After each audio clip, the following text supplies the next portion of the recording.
Now, a worm in the Pongal or a calculated plot to extort 25 lakhs. Rameshwaram café, at this point, one of Bengaluru's most loved South Indian chains, is now battling a serious allegation, not of food poisoning but of blackmail. It appears it all began when the customer, who's named as Lakh, shot a video where he found a worm in his food. There you see it. 500 rupees Pongal at the airport. He's said to have seen a worm and soon after that began to complain. I'm going to take you through that visual where they actually have an argument with the restaurant officials.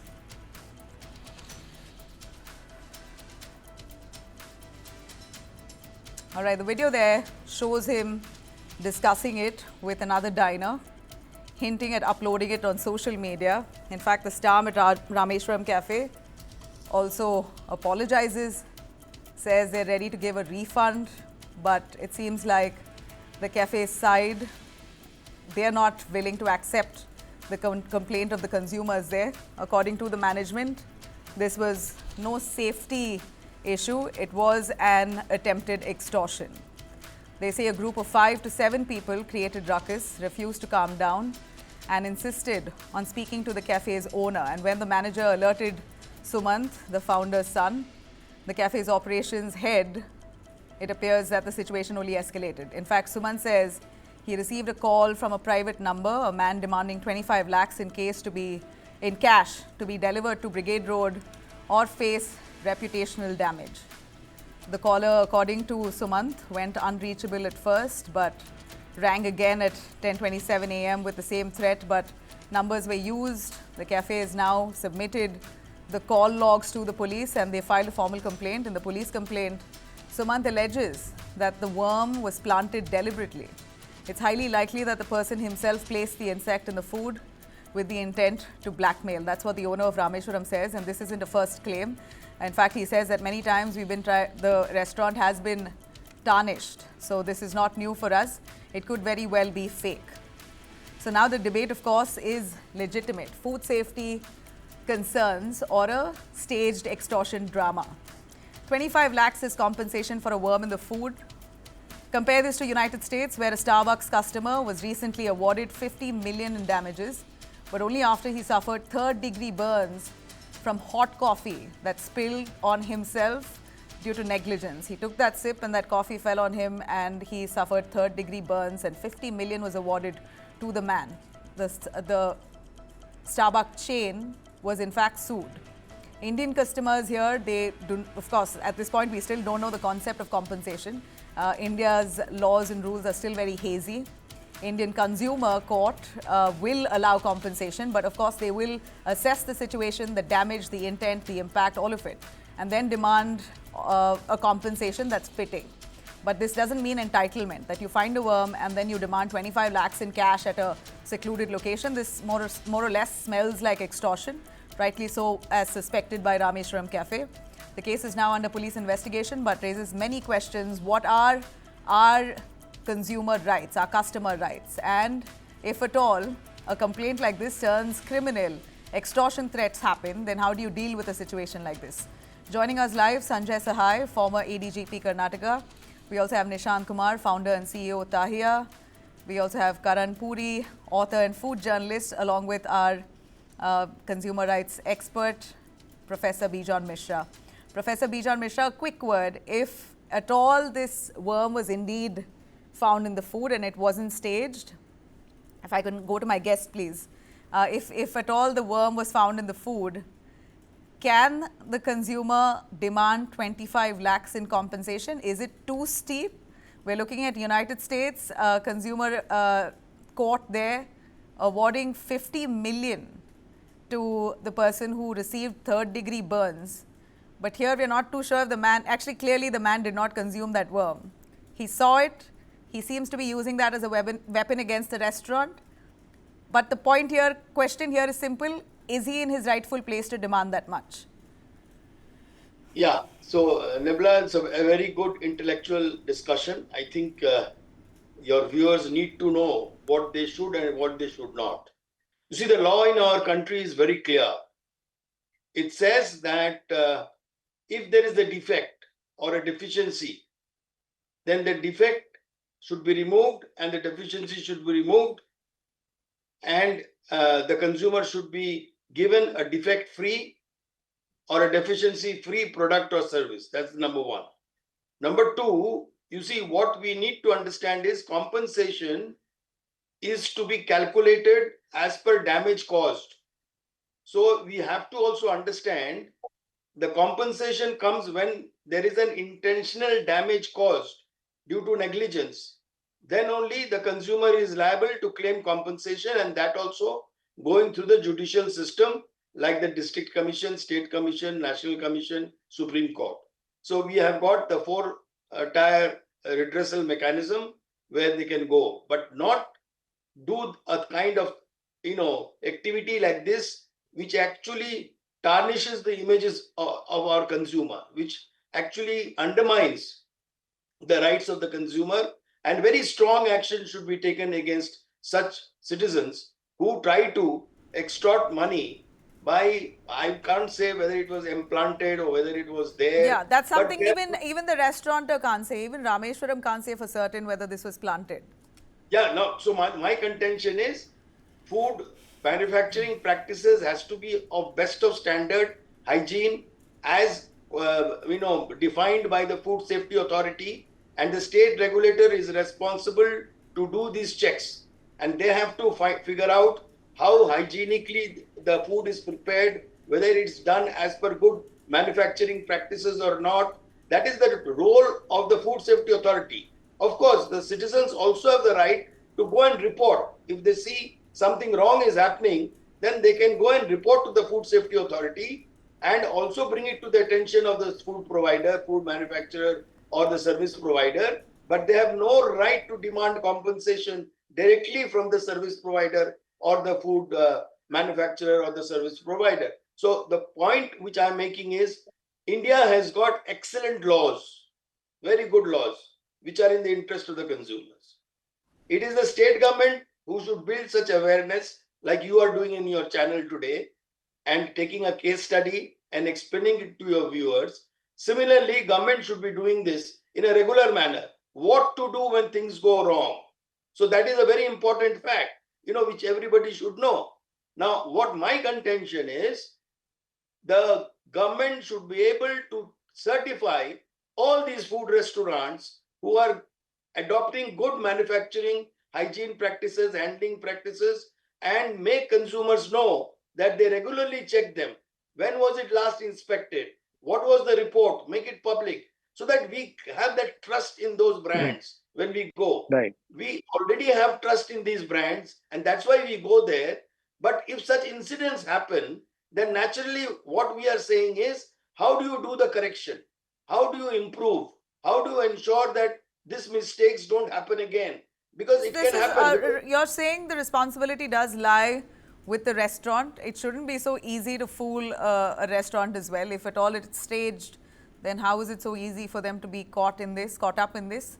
I'm not saying it's impossible, but very well it could have been planted. But according to Bijan Mishra, you're saying that if this was indeed the restaurant's fault, then they've got to own up to it, right? You can't malign the consumer for calling this out. Yeah, not only own up, they should always make it very transparent to show that they're adopting good hygiene practices, good manufacturing handling practices, and they need to display that in a regular manner. And the State Food Safety Authority should be able to, endorse that, certify that, and the consumers should be able to know that these restaurants are safe, they adopt good practices, and if such things do happen, as I'm saying, that it can happen due to mishandling, or it could be an error, it could be some deficiency in the manufacturing process. I would like you, Professor Bijan Mishra, I would like you to explain to us in detail what the Indian law says about compensation in case of food contamination. But before that, let me go to our police on the panel here. Sir, Mr. Sanjay, why do you smell of a conspiracy or a bid to extort here? 25 lakhs. The people have asked to come and bring it to them in a secluded location.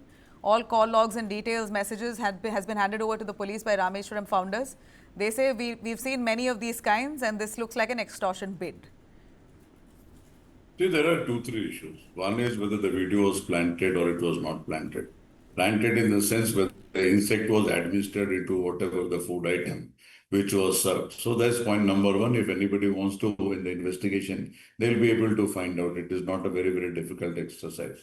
Nonetheless, if it were the mistake of Rameshwaram Cafe, and the Food and Drug Administration has been passing off Rameshwaram Cafe without a proper audit, then that is a different story, and that deficiency and discrepancy can be sorted out at a different official level.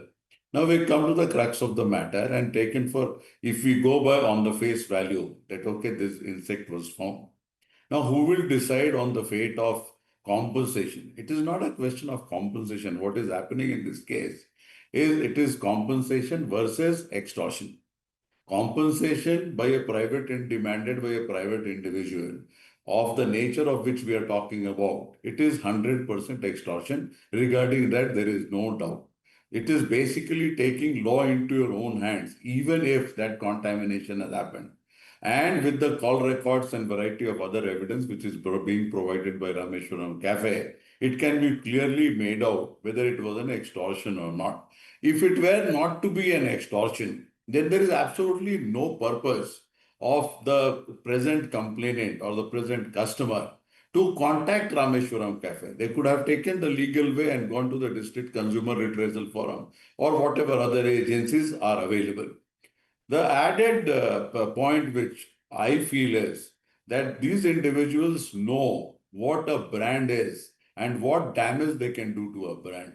So primarily for these reasons, this 25 lakhs has been talked about, and that also surreptitiously being handed over to them at whatever location and in whichever manner. The criminality of these guys is certainly, I think, nearly proven, even if the facts of the case are exactly the way they are narrating it to be. So broadly, this extortion business, it is of a different kind, where they are creating this nature of a social media hype way beyond whatever the law provides for, using it for their purposes in most surreptitious of the ways, and trying to get away with it. Right. So if at all the guy is trying to get away with it after after trying to extort from a big chain like Rameshwaram, what's the punishment? What's really the sections that the police can impose? There will be extortion case against him, and I think there will be enough and sufficient evidence of whatever has been provided by Rameshwaram Cafe, and then it goes for the judicial trial. And if it is a close and shut case, which in the digital age, see, the biggest or the most fascinating story today is that most of these supposedly suspects or criminals, whichever way you name them, they feel that they are way ahead of the police. And there are many a times where I think they are doing great service to the police, feeling that the police does not have the capability to catch them, or they are 2 steps ahead of the police, and they finally land up because of the digital technology available with us and available with even the owner of Rameshwaram Cafe, so that the whole thing can be stitched together and extortion can be proved in a much more efficient, cogent, cohesive manner in a court of law where you will not be needing much of human evidence. So those witnesses part can only be add on. I think only the calls and variety of other digital communication will be sufficient enough to prove this extortion, and it can go through the judicial trial. Right. To a food blogger on the panel, this digital age, how responsible should people be on platforms like this?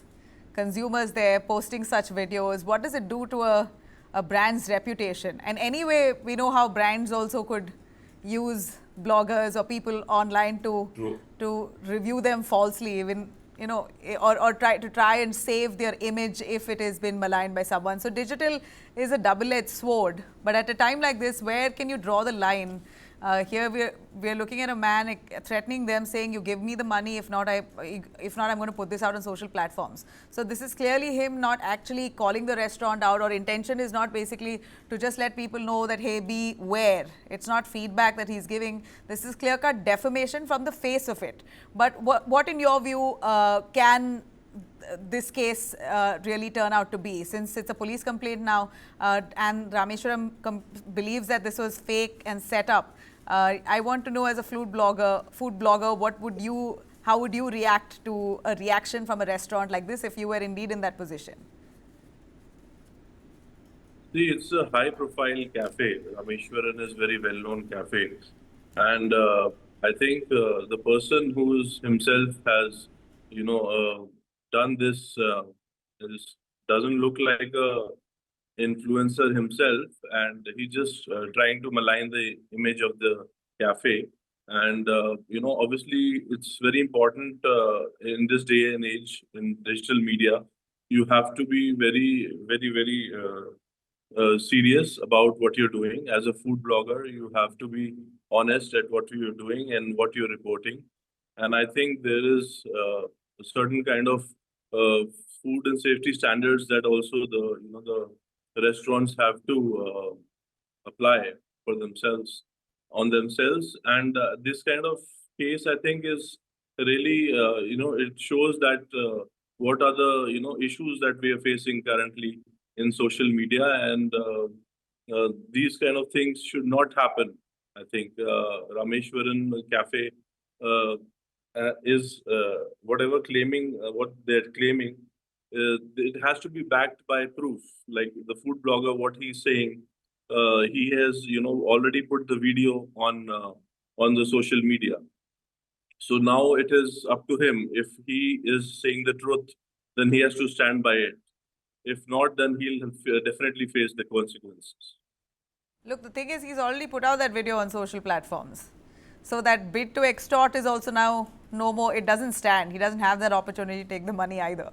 But Rameshwaram, to say that this is set up and false and fake after the video was out also raises questions at this point. Yes. But if I could get our restaurant owner on the panel, Mr. Sanjay Sahai, I beg your pardon, Nishant Kumar, to give us a take on how do you deal with instances like this. Have you ever been a victim to a customer trying to target you by falsely planting an insect or something like a worm that we see in Rameshwaram?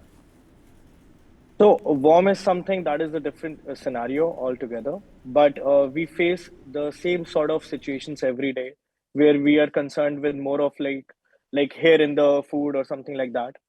But being there as a restaurant owner and like following all the standards that are there in FSSAI that is told to us. So like being in the kitchen, everyone has to wear hair nets. We are always taken care of with the expiries, everything that is there. And worm coming in the food by a place like Rameshwaram, which has so many outlets, and they obviously maintain a lot of SOPs in order to bring in so many, in order to cater so many people at the same time. So worm coming in food is something that is like quite impossible, I would say. But sometimes, yes, everyone are humans who are working in the kitchen.